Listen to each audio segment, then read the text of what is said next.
Mic test.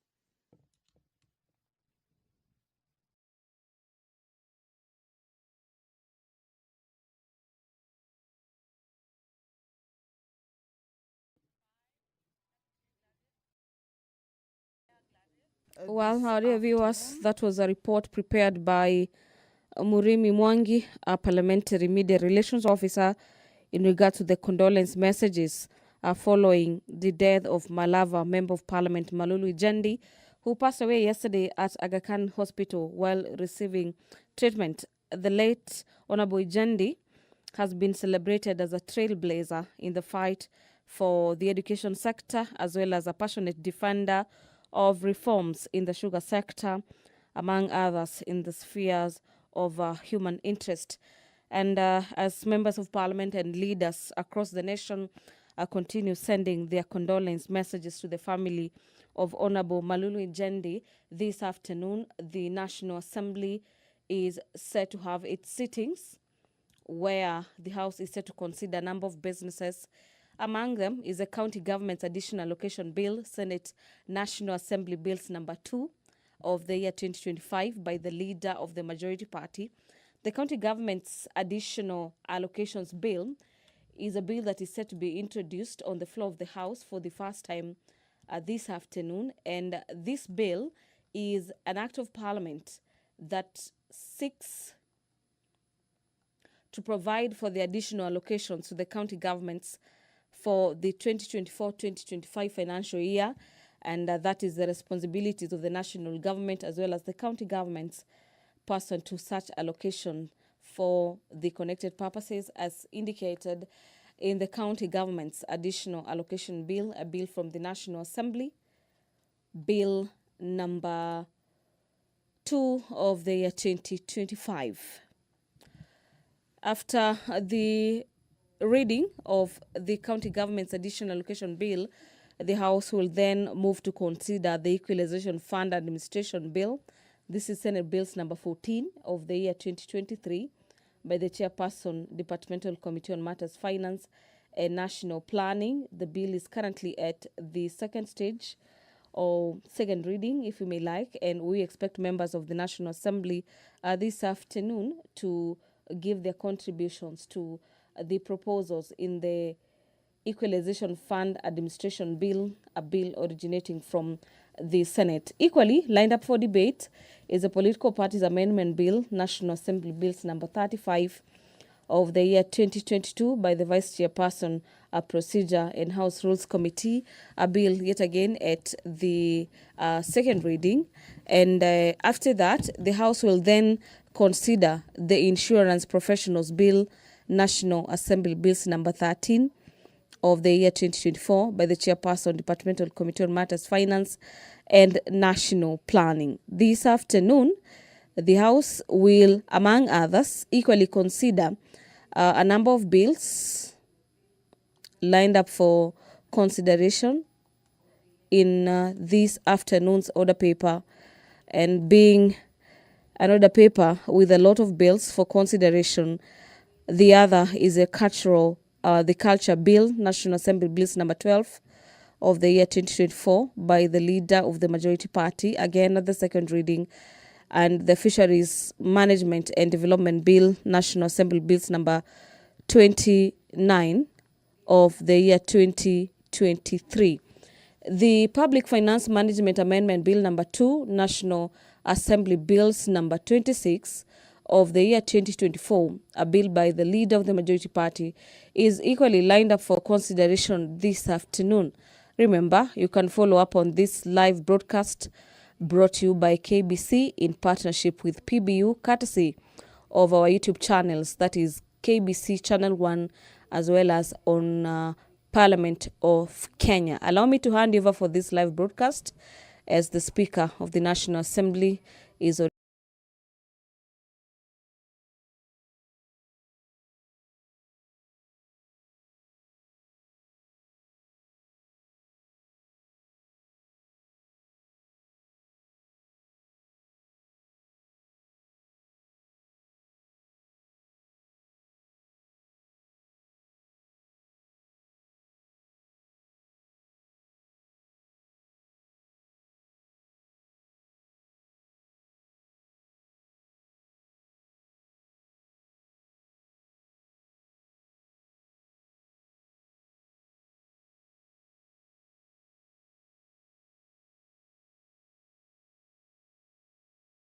in the chamber, ready to preside over the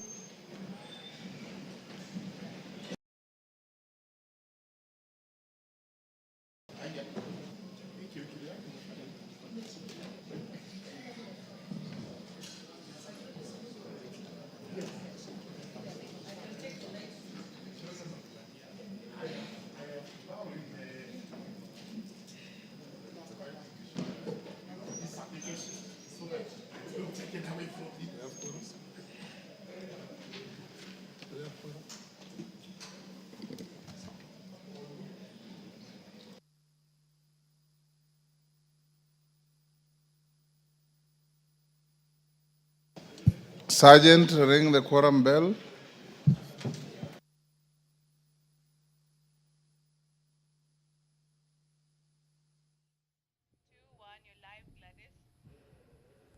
The quorum bell at the National Assembly is being rung for a few minutes as directed by the Speaker of the House to give members a few minutes to get into the chamber this afternoon. And as we await for a signal to ascertain if indeed the numbers have been attained, allow me to take you through the order paper this afternoon.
Influenced by trade and social relations with the Taveta people. That some pirate traders and small groups settled in Taveta to engage in commerce, particularly in iron smelting, salt trade, and agriculture.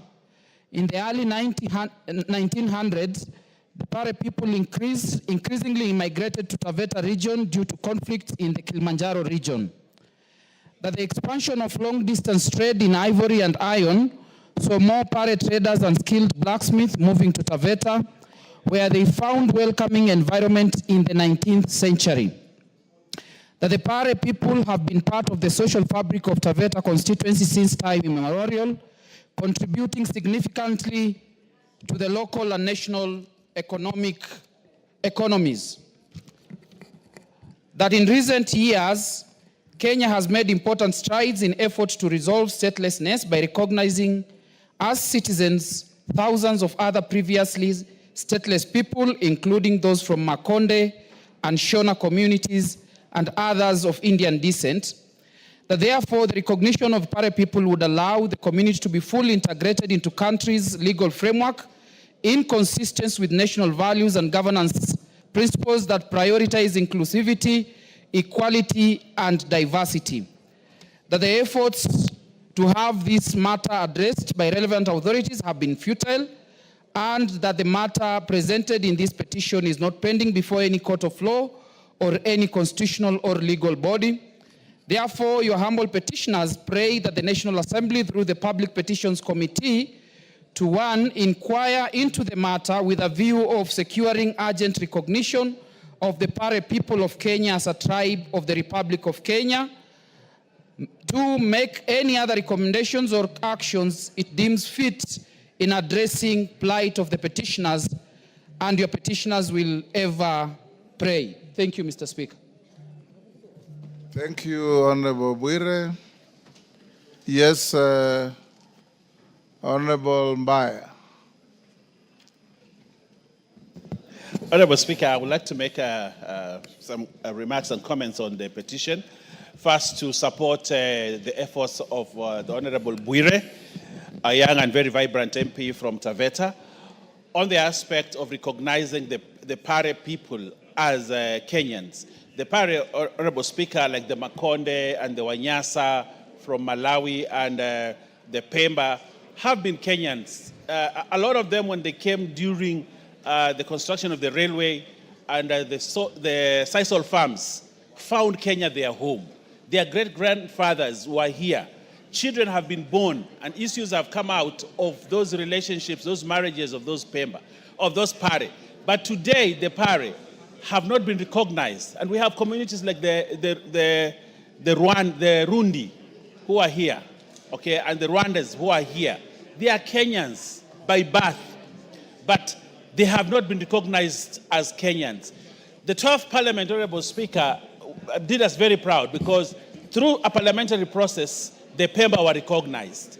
And I would like to request the committee, the Petitions Committee, to use this opportunity to bring honor to the 13th Parliament by ensuring that this community, the Pare people that live in Taveta and have lived there continuously, to ensure that they become Kenyans and they're recognized and given citizenship. So, Honorable Speaker, and the committee that will be assigned this petition, I will request them to hasten and as fast as possible ensure that the Pare are recognized as Kenyans. But, Honorable Speaker, I also wish to bring an amendment to the Citizenship Act so that those other communities become very automatic. They don't have to be struggled to be Kenyans, and yet they have continued to be Kenyans. Honorable Speaker, as you assign the committee, please give them the assignment that they hasten so that the Pare who are here in this country become Kenyans. I thank you, Honorable Speaker. Thank you. I'll commit the petition to the Committee on Public Petitions to report back in 60 days. And Owen Bayer, as a leader in the House, yes, you should, with your colleagues, find a framework of getting people like the Pare. If we recognize our compatriots, the Indian community, as a tribe in Kenya, I don't see why we shouldn't recognize the Pare and any other communities of African descent that are here, so that we can be able to avoid the statelessness of people in this country. At least we have done very well with the Pemba, with the Makonde, with the Nubians, with the Indians. So the progress is good, but you can, on your own motion, also engage this kind of thing. Brought amendments to the Citizenship Act, yes, which is, I think, before you, but before the Committee of Security, so that we can have a framework to ensure that all those Kenyans that are here can be recognized as Kenyans. Thank you. Thank you, Honorable Speaker.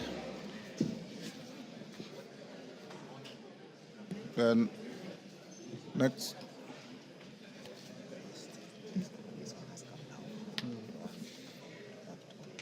Okay.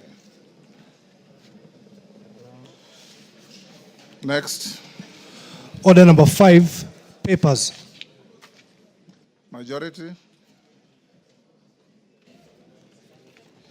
Thank you, Honorable Speaker. Honorable Speaker, I beg to lay the following papers on the table of the House today, Tuesday, February 18th, 2025. These very important papers, Honorable Speaker, because they're part of the budget cycle. 1, supplementary estimates 2 for the year 2024-2025 from the National Treasury and Economic Planning and the following accompanying documents: program-based budget, B, recurrent estimates, C, development estimates, volume 1, 2, and 3, and D, memorandum on supplementary estimates number 2. So we lay the supplementary estimate 2 for the financial year 2024-2025, Honorable Speaker. 2, draft public finance management, Teachers Service Commission, staff car loan and mortgage fund regulations 2024 from the Teachers Service Commission.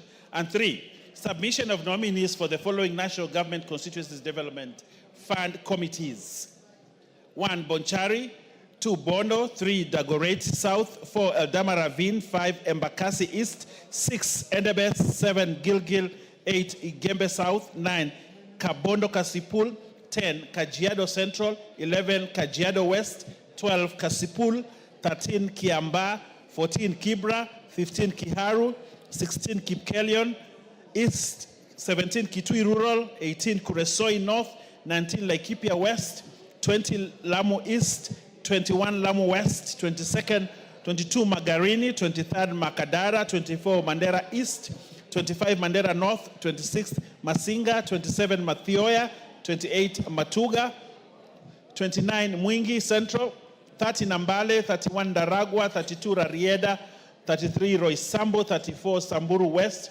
35, Sigor; 36, South Imenti; 37, Sarehe; and 38, Teso South. I beg to lay, Honorable Speaker. Thank you, Chairperson, Departmental Committee on Agriculture. Honorable Speaker, I beg to lay the following paper on the table of the House today, Tuesday, 18th of February, 2025. Report of the Departmental Committee on Agriculture and Livestock on its consideration of the Agricultural and Livestock Extension Service Bill, Senate Bill number 12 of 2022. Thank you, Yegon. Chairperson, Departmental Committee on Finance and National Planning. Benja. Thank you, Mr. Speaker. Honorable Speaker, I beg to lay the following papers on the table of the House today, Tuesday, 18 February 2025. Reports of the Departmental Committee on Finance and National Planning on its consideration of 1, the Public Finance Management Amendment Bill, National Assembly Bill number 2 of 2024, and the Public Finance Management Amendment number 2 Bill, National Assembly Bill number 26 of 2024. Mr. Speaker, I beg to lay. Thank you. Next.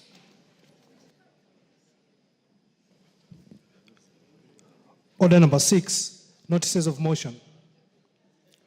Order number 7, questions and statements. Jerry Maina.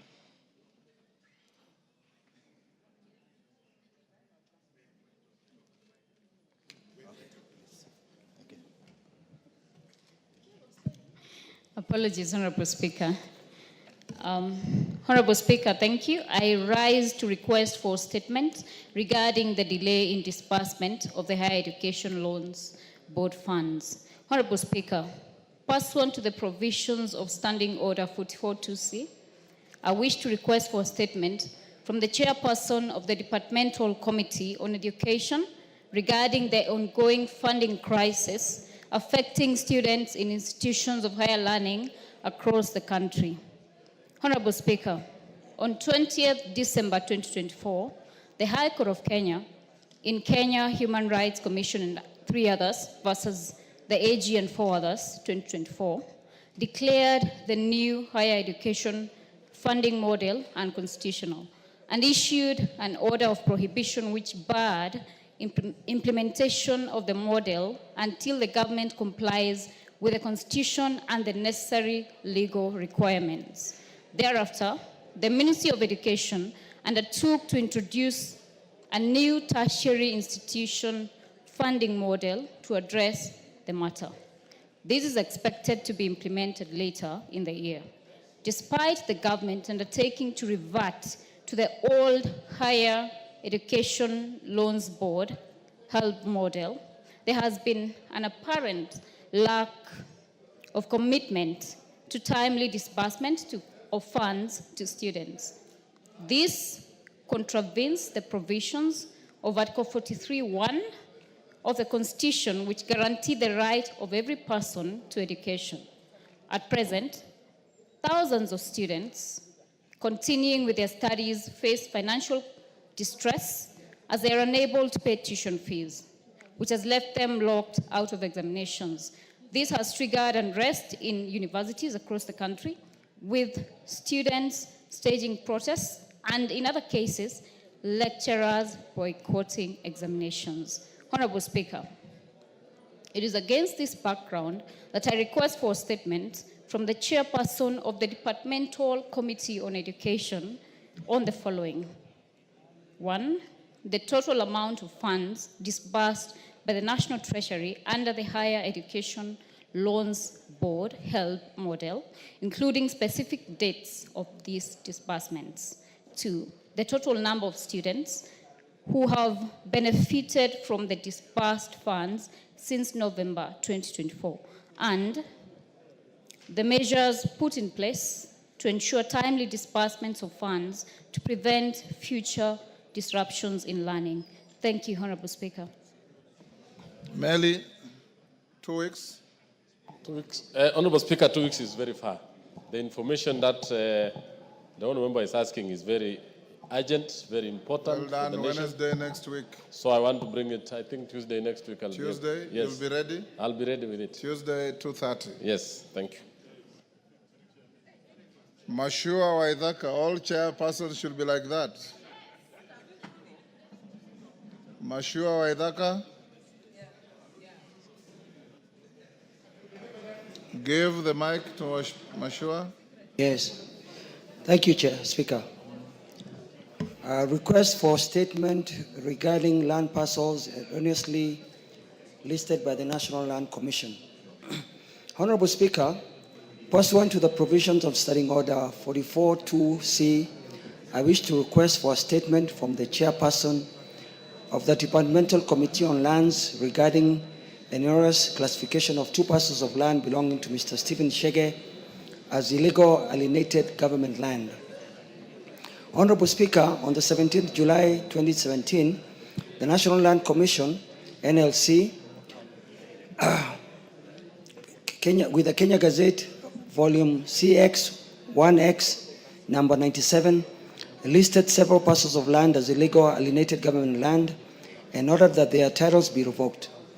Among them were 2 parcels of land in Kiambu County, land with house block 2/80 and land with house block 2/81 belonging to Mr. Stephen Shege of ID number 0551205, which he illegally acquired in 2006 and 2007 respectively. Since then, he has consistently remitted required land rates to Kiambu County government without any dispute or challenge over the legitimacy of his ownership, which evidences rightfully ownership. The arbitrary revocation of his title deeds by NLC amounts to deprivation of property by the government, which violates the provisions of Article 40 of the Constitution. Despite numerous appeals to the National Land Commission to rectify this error, no corrective action has been taken. The situation raises concerns regarding fairness and reliability of land administration process in the country. Honorable Speaker, it's against this background that I request for a statement from the chairperson of the Departmental Committee on Lands on the following. The reasons for the cancellation of title deeds number block 2/80 and block 2/81 in Kiambu County belonging to Mr. Stephen Shege via Gazette Notice number 6864 of 17 July 2017, despite his lawful acquisition and payment of land rates to the government. 2, report on the status of revocation of the erroneous Gazette Notice to restore the land ownership rights to Mr. Stephen Chege.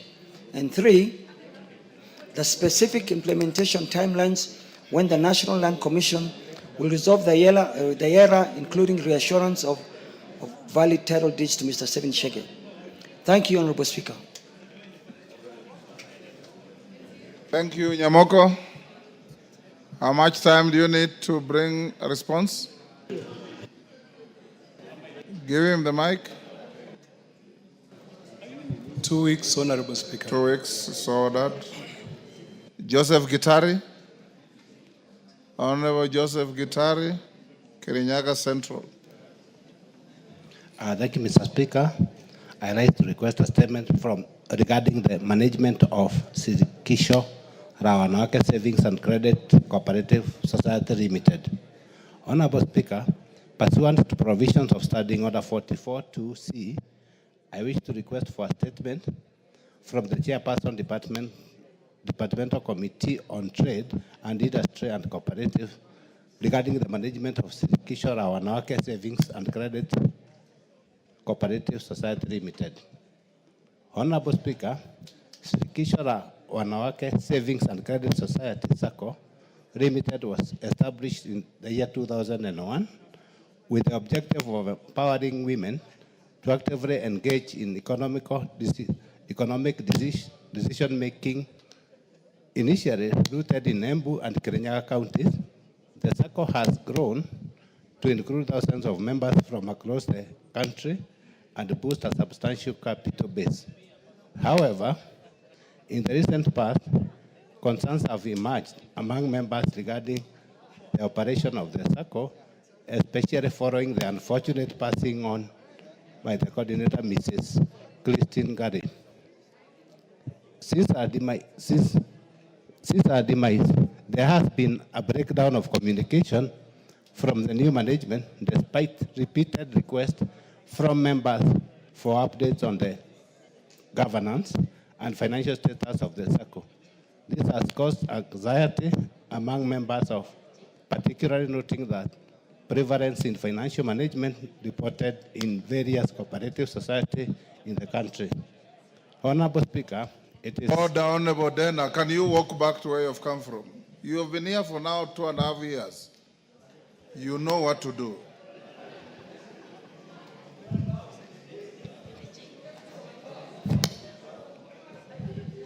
Honorable Bensouda, can you induct him on what to do?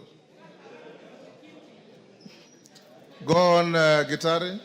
Honorable Speaker, it is against this background that I request for a statement from the Chairperson of the Departmental Committee on Trade, Industry and Cooperative on the following. 1, the current status of Kisho Rawanawake Savings and Credit Society Limited, including financial and registration status with the SACCO Society Regulatory Authority, SASLA. Number 2, measures that the Ministry of Cooperative and Micro, Small and Medium Enterprise, MSMEs, development has put in place to ensure that the SACCO complies with the established regulation, particularly in financial reporting and holding of regular meetings. Number 3, Speaker, the steps taken by the Ministry to enhance governance and oversight of the cooperative in the country to protect the member savings. I thank you. Thank you, Honorable Gitari. Chair, Trade, Gakuya. Vice Chair. How much time do you require? 2 weeks. 2 weeks it Thank is. you. Thank you. Go back to order number 2. Order number 2, communication from the Chair.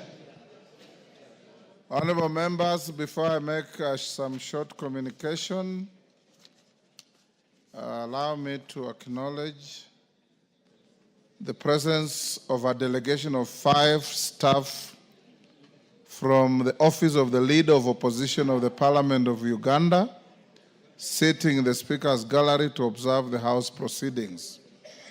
The delegation is on a benchmarking visit at the National Assembly to foster knowledge exchange and share parliamentary experience with our staff in the National Assembly.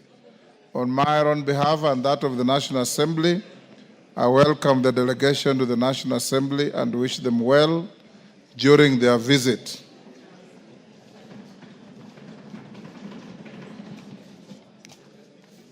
In the public gallery, honorable members, I acknowledge the presence of the following institutions: Pan-African Christian University from Roysambu, Nairobi,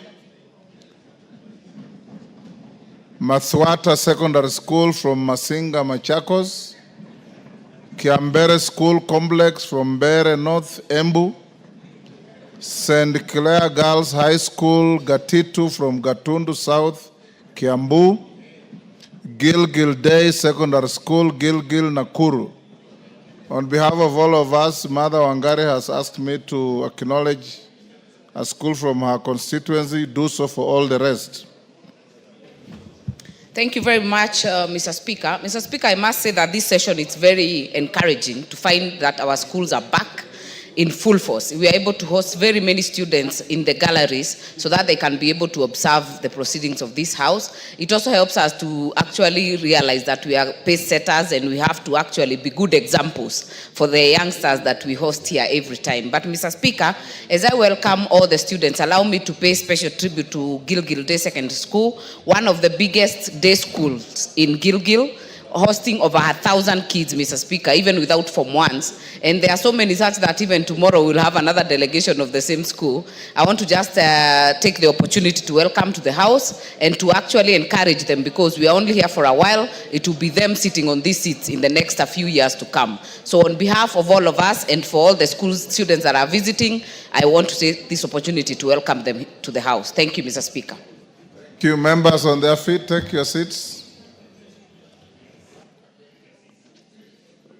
Richard Yegon, take your seat. Mrembo, take your seat.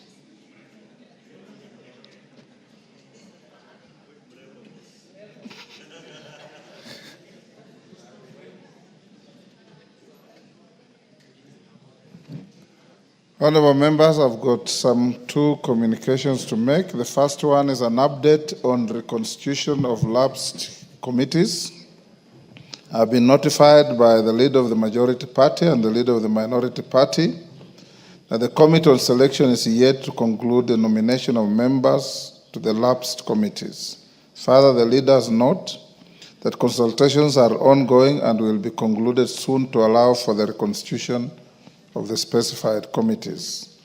Honorable members, noting that the budget policy statement, PBS, and the medium-term debt strategy, which was laid on the table of the House on Thursday, 13th February 2025, has specified timelines, I direct that awaiting the reconstitution of committees, the BPS be processed by the liaison committee, similarly noting that the supplementary estimates 2 for the 2024-2025 financial year have just been laid on the table of the House. I also refer the same to the liaison committee for processing. I thank you. Second communication, honorable members, is to notify the House of the demise of 2 members of Parliament, a senator and a member of the National Assembly, the member for Malava constituency, the Honorable Moses Malulu Injendi, and the senator for Baringo, the Honorable William Kipkiror Cheptumo. Honorable members, it's with immense sorrow that I hereby notify members of the National Assembly and the entire Parliament fraternity of the untimely demise of 2 of our colleagues, one in the National Assembly and the other in the Senate. First, honorable members, I report with a heavy heart the passing on of the member for Malava constituency, the Honorable Moses Malulu Injendi MP, which occurred yesterday, Monday, 17th February 2025, while he was undergoing treatment at the Aga Khan Hospital in Nairobi. The late Honorable Injendi was born on 9th October 1966 in Lugusi village, Malava constituency. He began his education at Luguzi Primary School in 1974 and completed there in 1981. Thereafter, he joined St. Ignatius Mukumu Boys High School in 1982 and completed his O-levels there in 1985. He proceeded to St. Peter's Mumias Boys High School for his A-levels and completed in 1987. He later joined Egerton University for his undergraduate studies, graduating in 1991 with a Bachelor of Arts, Economics, and Sociology. His passion for education pushed him to further his studies and attained a Master of Arts Sociology degree from University of Nairobi in 1996. At the time of his demise, he was pursuing a Doctor of Philosophy at the Nelson Mandela Metropolitan University in the Republic of South Africa.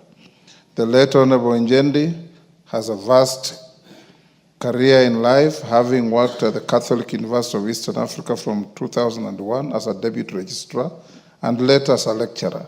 As an educationist, the late Njendi championed education reforms and dedicated his time to serve as a chairperson and member of boards of governors of various schools, including Luguzi Secondary School. The late Njendi joined elective politics in 2013 when he successfully vied for and won the parliamentary seat as a member for Malava constituency of the Maendeleo Democratic Party MDP ticket, a seat he retained for 3 consecutive terms. Until his untimely demise, he was serving his 3rd term in Parliament and was the vice chairperson of the Departmental Committee on Education, where he played a critical role in the formulation of policies to improve the education sector.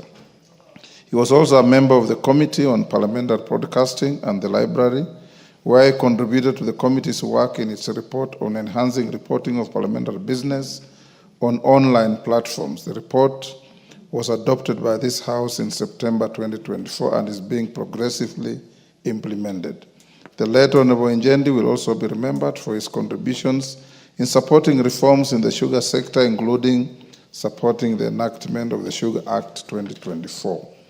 In the 12th Parliament, the Honorable Njendi also served in the Departmental Committee on Education and Research, the Departmental Committee on Labor and Social Welfare, Transport, Public Works and Housing, and the Committee on Regional Integration. In his first stint, which was the 11th Parliament, the late Njendi was a member of the Departmental Committee on Education, Research and Technology, and the Joint Committee on National Cohesion and Equal Opportunity. His diligent contribution towards the fulfillment of the mandates of the committees in which he served since 2013 was immense. The late Njendi was a dedicated and selfless leader who had passion for reforms in education and other aspects of social welfare. Of note was his passion for the welfare of village elders. Having been raised by a father who served as a village elder, the late Njendi always wished for structured integration of village elders in the national government administration with appropriate remunerations.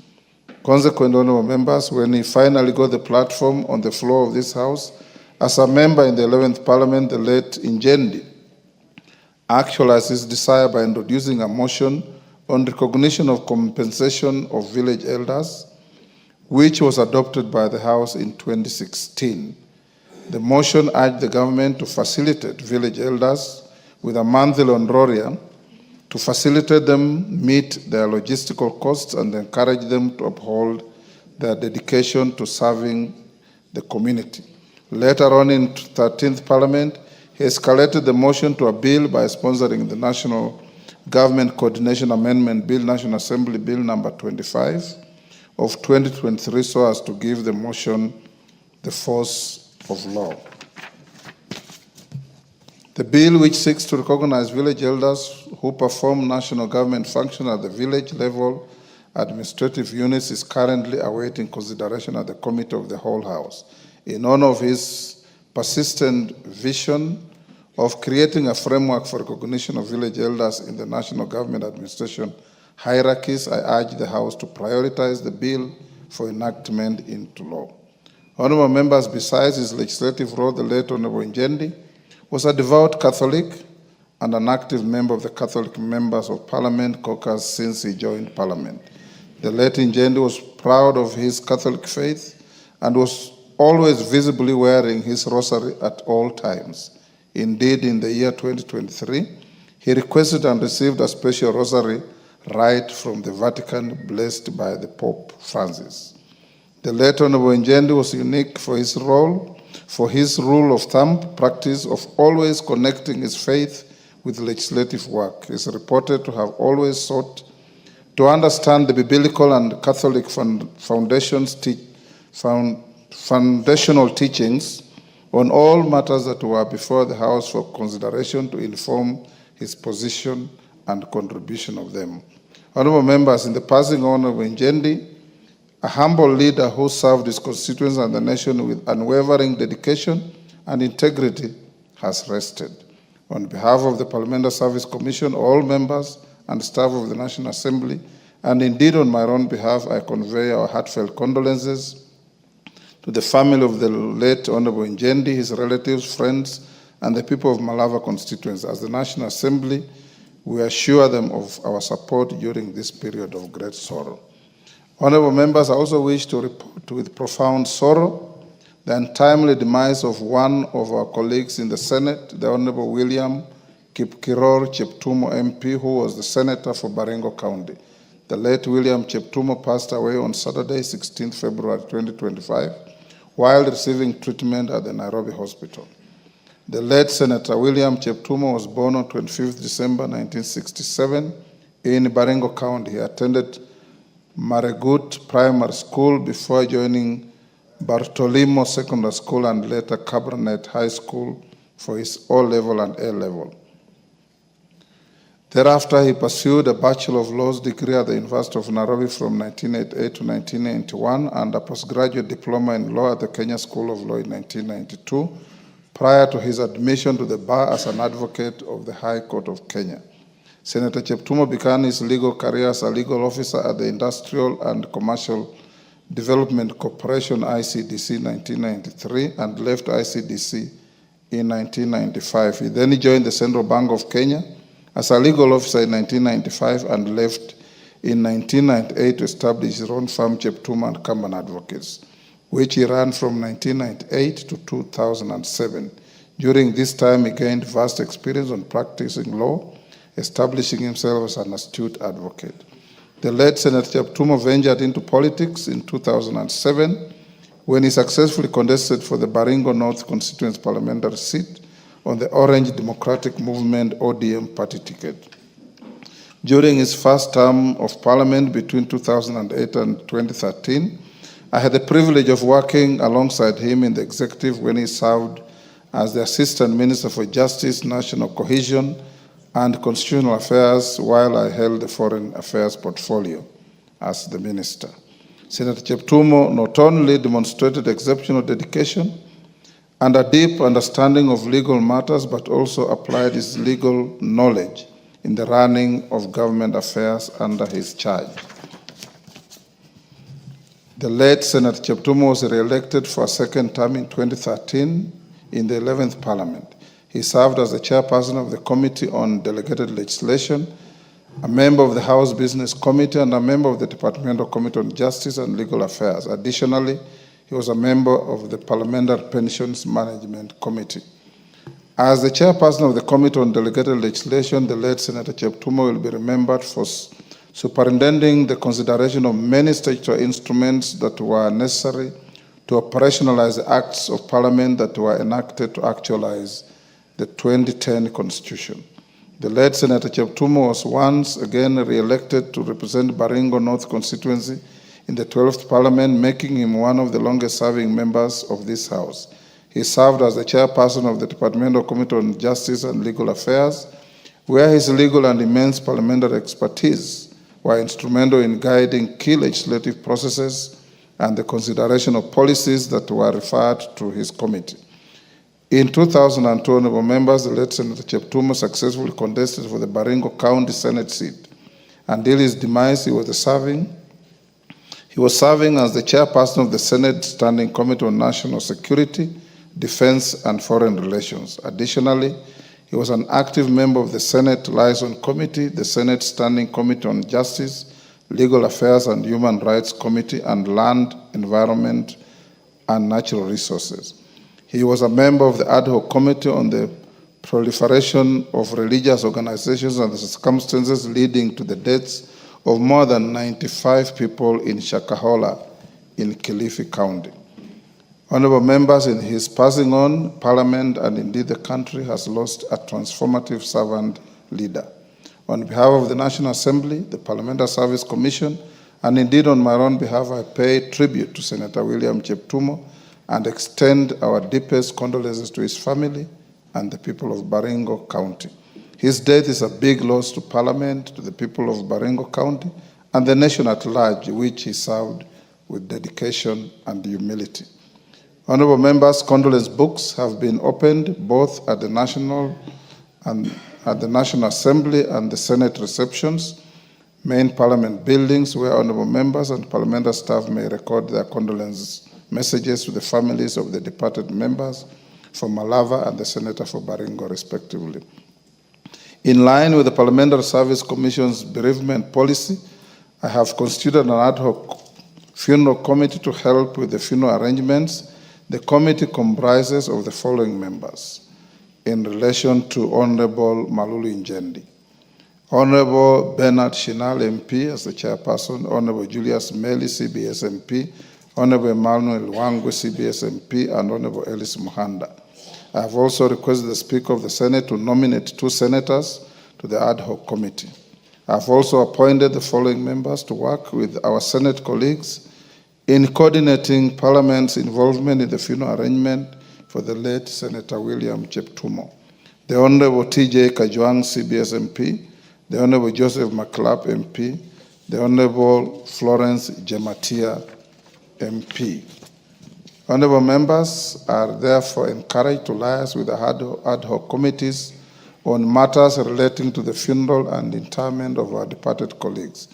In connection with the passing on of the Vice Chairperson of the Departmental Committee on Education of this House, I also wish to inform the House of the demise of another educationist in the country, Mr. Johnson Matheka Nzioka, the National Chairperson of the Kenya Primary Schools Heads Association, KEPSHA.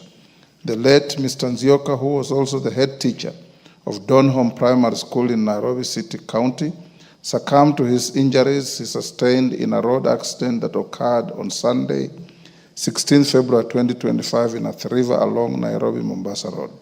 The late Mr. Nzioka, who is a long-serving and distinguished educationist with a career spanning over 39 years, holds a bachelor's degree in education from East African University and a diploma in education management from the Kenya Institute of Education Management, KEMI. In these very many years as a career teacher, he has been a head teacher for 24 years. He has made immense contribution to the education sector in various capacities, including, as I've mentioned, a head teacher for 24 years and a member of various councils such as the Kenya Institute of Curriculum Development, the Education Task Force, the International Confederation of Principals, and the National Examination Appeals Tribunal. In recognition of his dedication and exceptional service to primary education, he was recognized and awarded the Head of State Commendation, HSC, in 2021. Honorable members, in honor of our departed colleagues, the Honorable Moses Malulu Njendi, MP, and the Honorable Senator William Kipkiror Cheptumo, MP, and the KEPSHA Chairman, I request that we all stand and observe a moment of silence.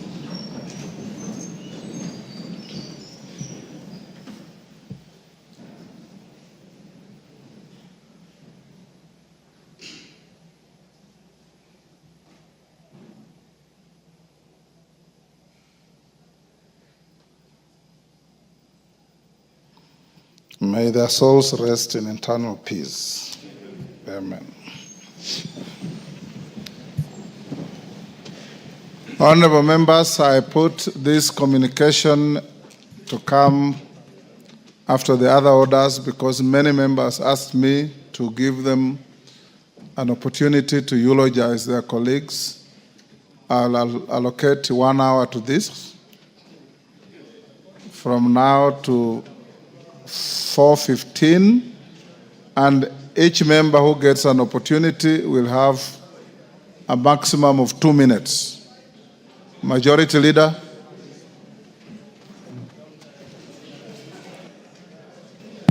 Thank you, Honorable Speaker. Honorable Speaker, allow me to join you in condoling with the families of the late Cheptumo and the late Malulu Ijendi. Honorable Speaker, I happen to have joined this House at the same time with the two members in the 11th Parliament, and I can attest to what you have said in your communication, that the two honorable members, the Senator for Baringo and the member for Malava, are indeed very dedicated public servants and leaders in their respective constituencies. Honorable Cheptumo, Honorable Speaker, when he represented Baringo North and served in this House, serving all the way as the chair of the Delegated Legislation Committee. Order, honorable members. This is a solemn moment where we have lost two of your colleagues at the same time. I would expect that you give it the solemnity that it deserves. Go on, Majority Leader. Thank you, Honorable Speaker. I was saying Honorable Cheptumo served also as a member and later chair of the Delegated Legislation Committee and served with a lot of diligence as a chair of that committee, and those who were in the 12th Parliament with us, we remember the dedication with which the Honorable Cheptumo served this House as chair of the Delegated Legislation Committee, considering numerous regulations for approval in the House, and did so with a lot of intellect. Honorable Cheptumo, Honorable Speaker, happened to be a very good lawyer, and I was privileged, Honorable Speaker, to learn later after I served with him here that he had also worked with my wife, who was then working in the bank, and Cheptumo happened to be in one of the panels for that bank. And my wife attested when we finally met at some point somewhere together with Honorable Cheptumo. She attested how diligent Honorable Cheptumo was in conveyancing and how much even those who worked in the bank trusted the work of the late Honorable Cheptumo. And is indeed a great loss, not just to his family, to the people of Baringo County, especially the people of Baringo North, whom he represented in this House for 2 terms as their Member of Parliament, but also the greater people of Baringo, who he served as their senator. It is sad that we have lost him at a time when the people of Baringo needed him the most. Honorable Speaker, I was also privileged to have served with the Honorable Malulu Ijendi from the 11th Parliament, when we first joined this House together. And Malulu, the late Malulu, Honorable Speaker, again is a leader who exemplified himself as a servant, true servant of the people, and a true believer. Honorable Speaker, many members will bear me witness that the late Malulu never left his rosary wherever he went. And those who have served with the late Malulu in this House, those of the Catholic faith, will remember that Malulu Ijendi at all times had his rosary with him. And many of us nicknamed him Bishop. And indeed, where he used to sit, just behind where the Honorable Ikana is seated, he had a permanent position there. And every time as we walked out, we would say hi to him and call him Bishop. And he's indeed a great loss, not just to the people of Malava, his family, but to us as a nation. The late Malulu Ijendi was not just a true believer, but also a dedicated educationist. As a former teacher, he moved on to serve as our vice chair of the Education Committee, and the chair of the Education Committee will tell you the dedication. Thank you, Majority Leader. Junet. Mr. Speaker, I stand to condole with the family of the departed members of Parliament, Mr. Speaker. Mr. Speaker, I am known to Honorable Ijendi Malulu, Mr. Speaker. We came in the 11th Parliament, I think, together to this Parliament, Mr. Speaker. Mr. Speaker, he was a very dedicated servant of the people and somebody who had spent most of his time in his constituency, Mr. Speaker. He was rarely in Nairobi, Mr. Speaker. Any time he had in his hand, Mr. Speaker, the member spent with his constituents, Mr. Speaker. Mr. Speaker is a man who knew what he was doing. Because, Mr. Speaker, the love Honorable Njendi Mululu had for his constituents, Mr. Speaker, was immeasurable. I remember during the elections, Mr. Speaker, we were campaigning and we had a candidate as a party against him, Mr. Speaker. But when we visited the constituency, we were told categorically that the most popular person in this constituency is Malulu Njendi, Mr. Speaker, as an individual. You know, on whichever party he contests. That is the information we were given on the ground. So, Mr. Speaker, I would like to ask God to stand with his people, Mr. Speaker, at this trying moment. And Honorable Cheptumo, Mr. Speaker, also, we were together with him in this house. He was a very dedicated servant, Mr. Speaker, of the people.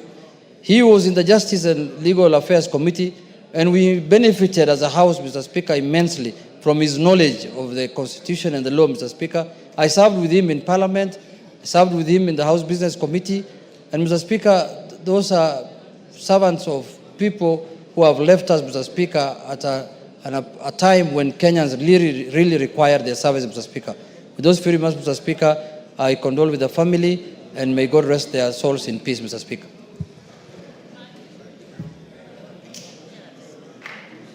Melly. Thank you, Honorable Speaker. Thank you.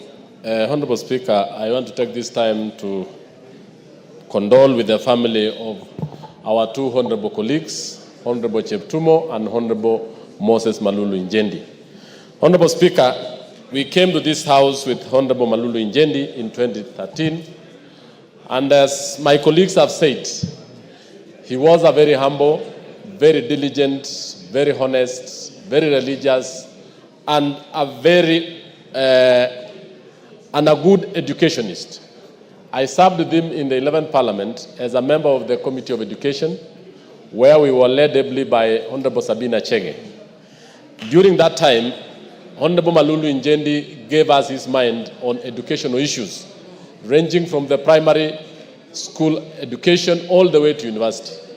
Honorable Malulu Njendi, Honorable Speaker and members, he was a man who actually loved his constituents a lot. He didn't fail to go to his constituency every weekend, every month. And at all times, he served these people with a lot of diligence and integrity. He was a man who really built many schools, many colleges, and many institutions in his place. Honorable Cheptumo is a senior member in this house. He mentored us. We found him. He was a member of Baringo North from 2007 all the way to 2013 when he came in. As young legislators, Cheptumo took us with a lot of humility and taught us parliamentary legislative processes. As a member of the delegated committee and also as a member of several other committees, we learned a lot from the two members. May the good Lord rest their souls in eternal peace. Asante sana. Thank you.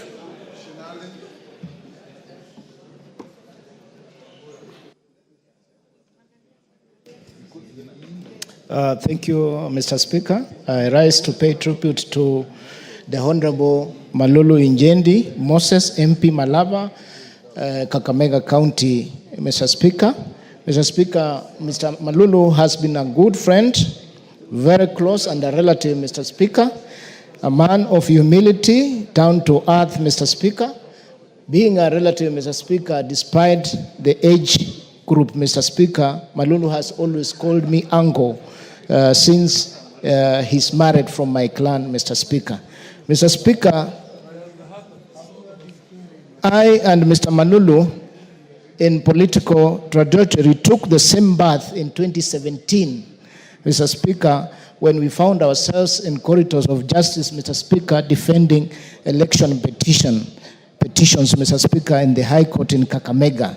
Despite that, we also won, both of us, and Mr. Speaker, at 2022, Mr. Speaker, we are re-elected the third time, Mr. Speaker, with the Malulu Njendi.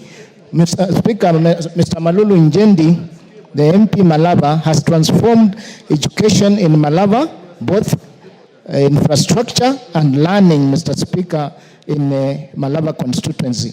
Mr. Speaker, I wish to take this chance, Mr. Speaker, on my own behalf and on behalf of people of Ikolomani and Kakamega County, to eulogize with the family and pass my condolences to the people of Kakamega for losing such a leader, Malava constituency, Mr. Speaker, also losing a committed leader who has transformed and left a legacy in the Malava constituency, Mr. Speaker. Thank you, sir.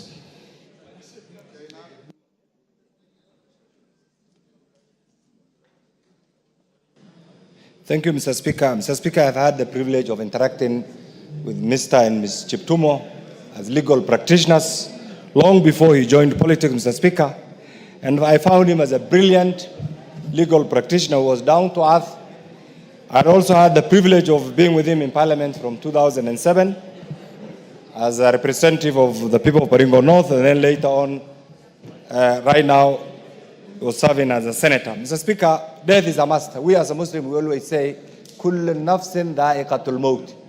Every soul shall test death. It's a must. It's only the owner who gives and who knows when to take away. And therefore, all of us must be ready to submit to the will of God when we live, so that when we go down, we'll be welcomed in the bounties of heaven, Mr. Speaker. I know Mr. Cheptumo will be missed by many friends. Mr. Speaker, I have also interacted with Mr. Ijendi and found him a man who was carrying the rosary. In my culture, Mr. Speaker, when you see a man or a woman of God always blessed with a rosary, it's a sign of forgiveness. It's a sign of atonement. It's a sign of asking, look, you always appreciate the omnipresence of God around you. And I know truly in Mr. Ijendi and Mr. Cheptumo, the people they have represented will greatly miss them. But Mr. Speaker, the only thing that we can do, I want to urge you, as our head here, to give them a dignified and decent send-off. That is the only way we can also remain true to the service they have offered to their respective electorate. Thank you, Mr. Speaker.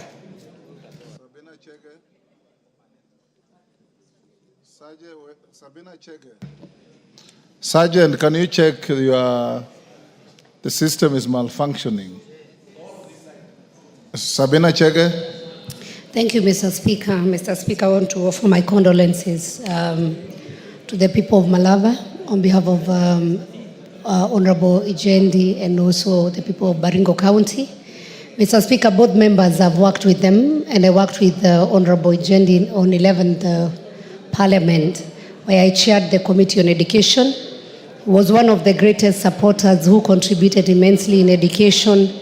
Mr. Ijendi, Honorable Ijendi, was also a lecturer and a person who also loved the Catholic faith. We will all remember him wearing his crucifix, and he was a very humble man. Mr. Speaker, Mr. Cheptumo, I also served with him at the 12th Parliament, and also now he was a senator.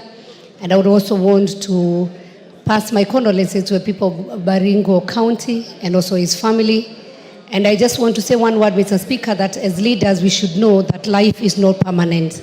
As we make decisions, as we work together here in the House, let us not carry heavy burdens, and let us serve the people, because God has appointed us at a time like this, and nobody knows about tomorrow. So to the people of Baringo and Malava constituency, I personally wish them God's grace at this time. Thank you, Mr. Speaker. Maklap. Thank you, Mr. Speaker. Let me join you in paying tribute to our late Senator William Kipkiror Cheptumo, who passed on 16th. Mr. Speaker, first I want to endorse that whatever you read, Mr. Speaker, is a true position and life of Honorable William Cheptumo, our Senator and our immediate former Member of Parliament of Baringo North, a man that I took over from in 2022. Mr. Speaker, I want to make it known that Senator Cheptumo is not only Senator of Baringo, he was actually my maternal uncle. So, Mr. Speaker, I have lost a jomba in myself. A man that is fast in many things. Mr. Speaker, Honorable Cheptumo went to school too late. Those of us, Mr. Speaker, who are not born in hospital and who lived in rural areas, Mr. Speaker, went to school too late. You could see, Mr. Speaker, Jeptumo written 57 years ago. Mr. Speaker, the true position is not 57. We always choose the date of Christmas when Jesus was born as our birthday for those of us who are not born in hospital, Mr. Speaker. Mr. Speaker, this man did a good job in Baringo North, Mr. Speaker, and I have made, Mr. Speaker, give me an extra minute, and I have ensured, Mr. Speaker, that whatever Jeptumo started in Baringo North, we are able to complete, Mr. Speaker, within the shortest time possible. Mr. Speaker, because of no time, Mr. Speaker, I wish to also inform members that Honorable Jeptumo shall be laid to rest in his home in Bartabwa on 1st of March, Mr. Speaker, and there will be a requiem mass on.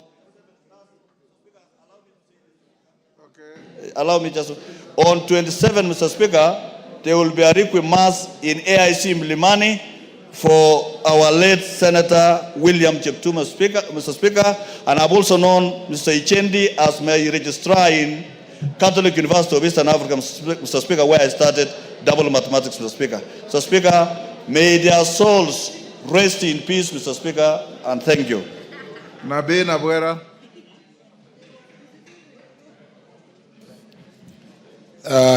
Thank you, Mr. Speaker. I rise to condole with the families of Jeptumo and Honorable Malulu Injenti. Mr. Speaker, Honorable Malulu Injenti and I share so many things. Our mothers are angled in the same home. Honorable Injenti and I belong to the same circumcision age set, Vachuma. Injenti and I were in school at the same time. While he was in Mumias, I was in Musingu High School. I've known Injenti for well over 30 years. Honorable Injenti was not just a friend, a relative, but also a barometer for many things. When I wanted to check something that I thought I wanted to contribute on, I would speak to Honorable Injenti. On behalf of the caucus, Western Parliamentary Group Caucus, and on behalf of the people of Lugari, I want to send my sincere condolences to the family, to the children, and to the people of Malava. Honorable Speaker, you remember you gave me an assignment with Honorable Wangwe to be the caretaker of Honorable Injenti when he was in hospital all this long. It's a journey that Honorable Speaker was very difficult for Honorable Wangwe and I. We saw him sick. We saw him rising up. Honorable Speaker, thank you. Yes, wind up. We've seen him lose the battle. It has not been easy. And I want to thank you, the Speaker, and everyone else who joined us in this journey. I condole with the family. Betsimba. Honorable Betsimba. Asante sana Mheshimiwa Spika. Pia mimi nisimame kwa niaba ya eneo bunge la Kisauni kusema pole kwa ndugu jamaa na marafiki na eneo bunge la Malava kwa kifo cha Mheshimiwa Injenti. Mheshimiwa Injenti alikuwa anaishi na watu vizuri, na kitu anayohitaji sasa ni maombi. Kikubwa anachohitaji ni maombi. Tumuombe Mungu amsamehe madhambi yake, amweke katika watu wema mahala pema. Pia hii ni ishara kwamba unakumbushwa kwamba hii dunia unapita. Kwa hivyo unalohitajika hapa katika dunia hii ni kufanya mema. Hayo ndio yatakwenda kusaidia mbele. Kifo hakijali mtu mzima wala mtoto wala cheo chochote, wala una uhakika kuishi dakika 2 kutoka sasa.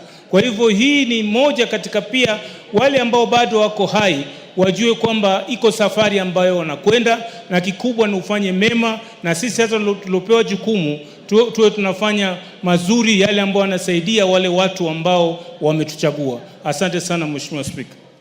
Chematia.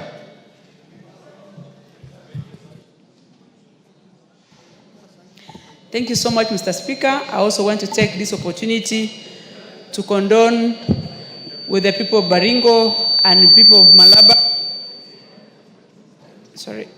People of Malaba for the loss of our colleagues, Senator Cheptumo from Baringo and Honorable Njendi. Mr. Speaker, Baringo has lost a great leader of in Cheptumo, because Cheptumo served this house for 15 years, and I must say the biggest gap that Cheptumo created in this loss is the counsel that he gives us as young leaders and the continuous fight on insecurity in Baringo. And we want to say thank you to all members who have helped us through. We are still mourning as Baringo County, and I also want to say we will miss him so much, and Cheptumo will live, his life is going to live more. And for Njendi and family, I want to send my condolences. I knew Njendi because he was one of my voters when I was going to East Africa, and also being a colleague for these last 2 years. Thank you, Mr. Speaker. Waluke. Thank you very much, Honorable Speaker, for giving me chance also to contribute on the two leaders, the two members of Parliament whom we have lost. Honorable Speaker, I know and I knew all the two members that have worked with them, Honorable Njendi and the Honorable Cheptumo. Honorable Speaker, I knew Cheptumo from 2007. I've interacted with him for a very long time, and we met in this house, the 11th Parliament, and he was a very able and honest, hard-working leader, Honorable Speaker. Honorable Njendi was a very strong member, very honest, and people of Malaba, I want to say pole to them, Honorable Speaker. He was a very strong member of the caucus, Western Regional Caucus. He was a very good advisor of us, Honorable Speaker. We are going to miss them.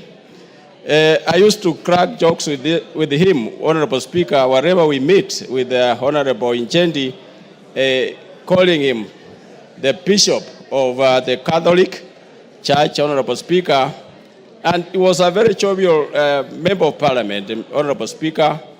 No one in this House, Honorable Speaker, can complain and say that maybe Njendi was a rough. We are going to miss Honorable Njendi and Honorable Cheptumo. Thank you very much, Thank Honorable you. Speaker. Makali Mulu. Thank you so much, Honorable Speaker. Honorable Speaker, on my own behalf and the behalf of the good people of Kitui Central, I want to convey my deepest condolences to the two families, the family of Honorable Njendi Malulu and the family of Senator Cheptumo. Honorable Speaker, I had a chance to work with these two honorable members for 2 terms, for the Cheptumo, and 3 terms with the Honorable Njendi. And Honorable Speaker, these two honorable members have been very serious with their work, and I'm very sure that the people who have been voting for them will miss them in a big way. So even as Honorable Speaker, we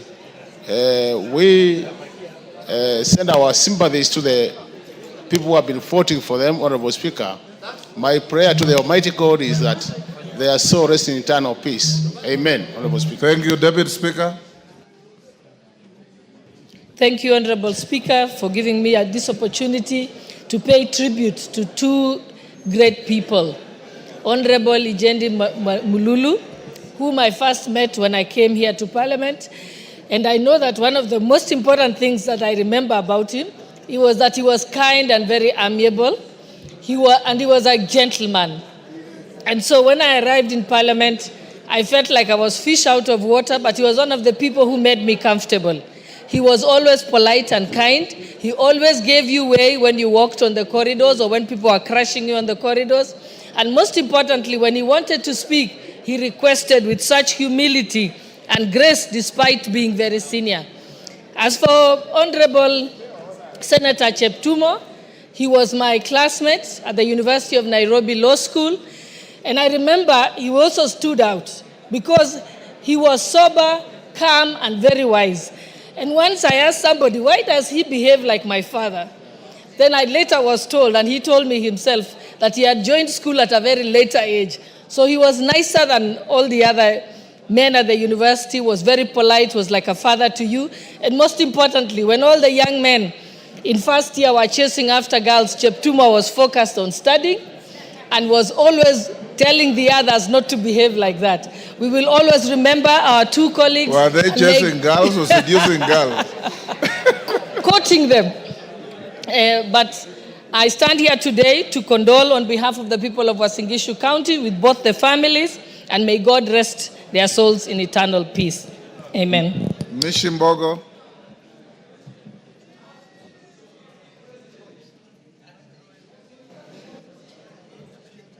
This one. Asante Mheshimiwa Spika.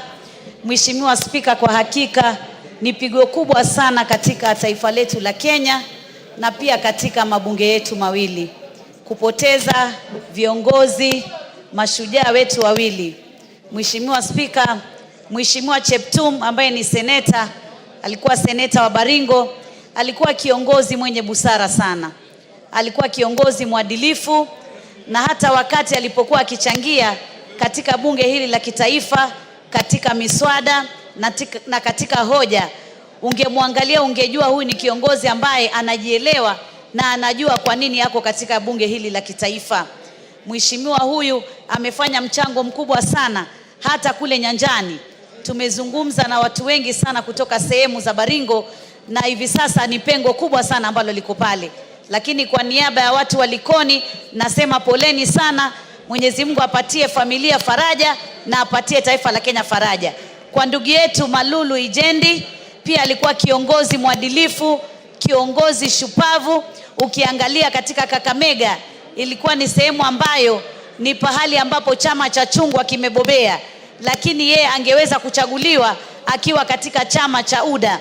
Kwa hivyo ni kumaanisha alikuwa ni kiongozi ambaye anatenda mema na anafanya mambo zaidi, haswa katika mambo ya miradi. Ni mheshimiwa ambaye alikuwa mpole, hata ukimuona utamuona tu mwenyewe amevaa ule msalaba wake, nikijua kwamba yeye alikuwa Mkatoliki. Kwa hivyo taifa hili la Kenya na mabunge yetu tumepoteza viongozi shupavu, viongozi ambao michango yao, haswa Malulu katika elimu, alichangia pahali pakubwa sana, na mheshimiwa Cheptum amechangia sana katika zile kamati alizokuwa, hata ile kamati ya masuala ya kisheria. Kwa hivyo Mishi, time yake imekwisha. Ferdinand.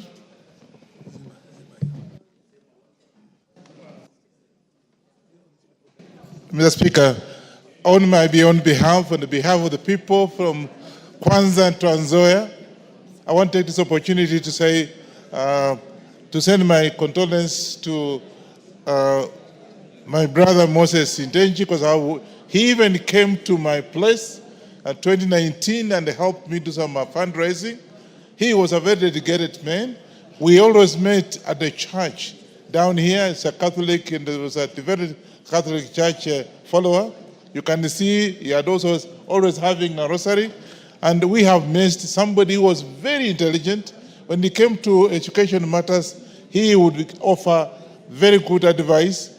And therefore, I want to take this opportunity to say pole to the family. And of course, William Cheptumo also. We came together here in 2013.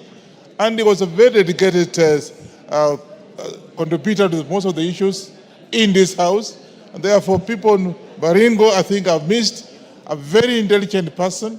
And therefore, also take this opportunity to send my personal condolence to the family of Honorable William Kiptumo, and I want to take this opportunity also to say we have missed very important people, and therefore may the Lord actually place them in the internal of His. Thank you. Thank you, Naisula.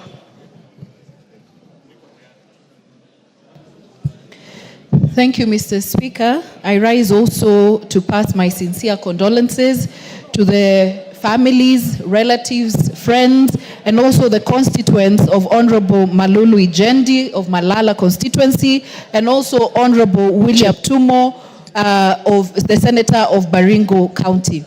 I was privileged to work with the two gentlemen, Mr. Speaker. Honorable Ijendi, I was the chairperson of the Regional Integration Committee in the 12th Parliament, Mr. Speaker. And later, I also served under Honorable Cheptumo when he was the chairman of JLAC. I must say that this country and their constituents have lost very dedicated legislatures in this house, Mr. Speaker. And I must say that there are some of the people who worked in silence. They were never noisemakers. They used to work silently in their areas where they've been elected. They had clean politics, Mr. Speaker, based on issues. And also in the committees, I saw both gentlemen very dedicated, Mr. Speaker. And so it is not only their families who have lost, and it is not only the people who elected them, but the entire country, Mr. Speaker, have lost two great gentlemen, Mr. Speaker. And I must say that in your condoling with their families, Mr. Speaker, you gave a true tribute of who the two gentlemen were, Mr. Speaker, and in them we shall dearly miss them, and we will also remember and learn a lot from their leadership, Mr. Speaker. May their souls rest in eternal peace. Thank you, John Makali. Give me the mic. Thank you, Honorable Speaker, for the opportunity. Let me take this opportunity, Honorable Speaker, on my own behalf and on behalf of the great people of Kandui constituency to eulogize the late Honorable Malulu Ijendi. Honorable Malulu Ijendi was a true representative of the people. He was a man who actually never shied away from his faith. Honorable Malulu Ijendi was our senior, and he was my neighbor here in Parliament. We could consult at very, very short notice. Honorable Malulu Ijendi was a real humble man, was an icon of humility. And the only thing we can be able to do, Honorable Speaker, as we send off Honorable Malulu Ijendi, is to remember what he adeptly stood for. He adeptly stood for passing legislation to assist the village managers and the village elders so they can also be able to get some money arising from the service they give to our people. So as we eulogize and send off Honorable Malulu Ijendi, honorable members, we must send a gift to Honorable Malulu wherever he goes by passing the legislation which he adeptly pushed for in this house. He also contributed immensely in the education sector, and this house is poorer by the passing on of the Honorable Malulu Ijendi. I take this opportunity to say pole sana to the people of Malava and say, may he go in peace. And as we eulogize also the Honorable Baringo Senator, we wish to say that I never had an opportunity to work with him, but from the records held in this particular house and in the Senate, he was such a very sharp and fine legal mind. May the people of Baringo also be consoled due to the loss of the Honorable Cheptumo. May their souls rest in eternal peace. Murugara. Thank you very much, Mr. Speaker.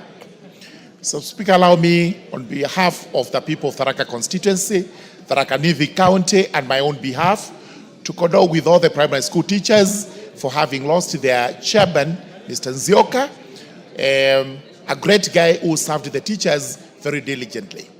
Allow me also to condole with the people of Malava for the loss of one great gentleman by the name Moses Ijendi, who actually we would describe as a gentleman par excellence, because nobody in this house would say they crossed paths with Honorable Malulu Ijendi.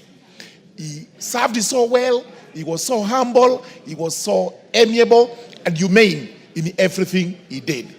This is a great loss to the people of Malava. and we condole with them. Allow me also to condole with the people of Baringo County for having lost one of my best friends, Honorable Cheptumo. Cheptumo, we crossed paths in A level as he studied in Kabarnet High School and I was in Kabarak. We would occasionally meet for debates, and those debates were very fruitful. We then entered the University of Nairobi in 1988 and shared a class with him and also the Deputy Speaker of the House, the Honorable Gladys Boss. Let me disclaim that I was not in that class of those young men she has described. I was in the class of Cheptumo. We were quite serious in studies, and Cheptumo actually did very well. Eventually, we were admitted as advocates, and we practiced law with him. When I came to the House for the tour of the Parliament, I served under Honorable Cheptumo when he was the chairperson of the jail. Wangwe. Thank you, Honorable Speaker. Honorable Speaker, on behalf of the great people of Navaholo, on behalf of myself, Honorable Speaker, too, and the Catholic fraternity, Honorable Speaker, allow me to pass a message of condolence to the family, friends, and relatives of the late Honorable Malulu Injendi. Honorable Speaker, I share religion with Mheshimiwa Injendi. I also share family issues with Mheshimiwa Injendi, Honorable Speaker. His wife and my wife happen to be sisters. And Honorable Speaker, when I was called upon to be with him at his hour of need in hospital, I felt being together with my brother. And indeed, I saw, Honorable Speaker, the dark times of Mheshimiwa Malulu, and also when he has rested, Honorable Speaker. I want also to thank the Parliamentary Service Commission, Honorable Speaker, for the good work they did for us up to yesterday. It was immense, they persevered, and Honorable Speaker, it cannot go without appreciating them for their input. Honorable Speaker, I worked here very well with Mheshimiwa Malulu as a person who understood the people of Malava, whom I neighbor with. As a neighbor, we were very good. We worked together. And Honorable Speaker, the greatest moment I wish to remember Mheshimiwa Malulu is in 2017, Honorable Speaker, when the entire region, Honorable Speaker, was in CORD. But we came through a very difficult time and held each other's hand and went through as Jubilee MPs. That was a moment, and Honorable Speaker, much time we used to do was to sit with him and he would pray for us. Honorable Speaker, on the issue of Honorable Cheptumo, allow me to really wish the people of Baringo that indeed, Honorable Cheptumo, I served with him twice in the 11th Parliament and 12th Parliament. And Honorable Speaker, many a times we used to refer to him as a walking dictionary because it was a working constitution, Honorable Speaker, because whenever the Speaker and then the Honorable Muturi could want to raise an issue of constitutionalism, he was there to help interpret the Constitution of. Thank you, Rachel Nyamai. Thank you, Honorable Speaker. On behalf of the people of Kitui South and on my own behalf, Honorable Speaker, I would like to join you and the House in condoling with our two colleagues, the Honorable Malulu Ijendi and the Honorable Cheptumo. Honorable Speaker, it is a very sad moment for all of us to lose two great gentlemen who have served in this House. Honorable Speaker, I have served with the two of them in the 11th Parliament, in the 12th Parliament, and also in the 13th Parliament with the Honorable Malulu Ijendi, and also with the Honorable Cheptumo, who, as much as he was in the Senate, he would cross over on this side and consult us.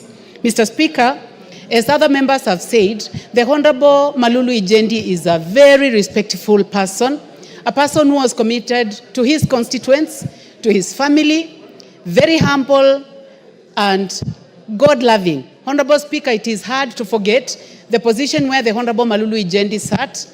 And when he wanted to speak, Honorable Speaker, for the opportunity that you give us to sit there, he is very respectful and he always walked to that seat with a lot of respect. Honorable Speaker, the Honorable Malulu's contribution to education in his constituency, in this House, and also in the country is worth noting. Honorable Speaker, I remember that when we were dealing with the sugar bill, the Honorable Malulu Ijendi participated immensely, passionately for his people. Honorable Speaker, I take this opportunity to condole with him and his family and ask God to keep him in a safe place which he worked for hard. Honorable Speaker, give me a chance to say a word about the Honorable Cheptumo. I have interacted with the Honorable Cheptumo in this House.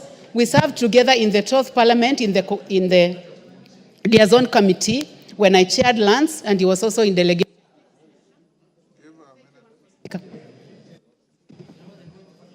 Rachel imekwisha. Lelmengit.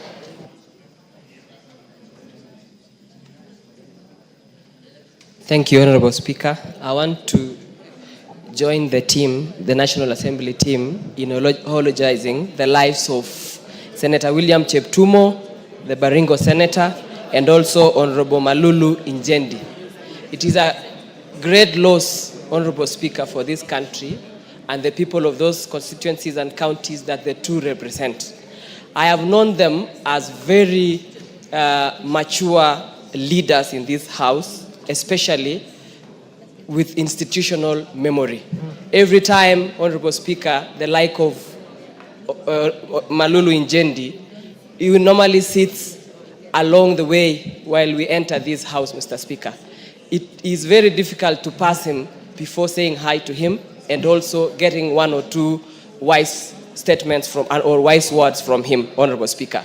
I sat with Malulu Injendi in the Committee for Parliamentary Broadcasting and Library Services, and he had a lot of immense contribution during our committee sessions.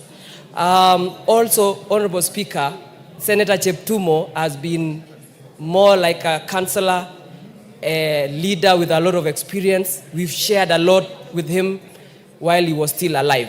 So, Honorable Speaker, I want to join hands with this House in mourning their lives and also to condole with the people of where these two leaders come from, the people of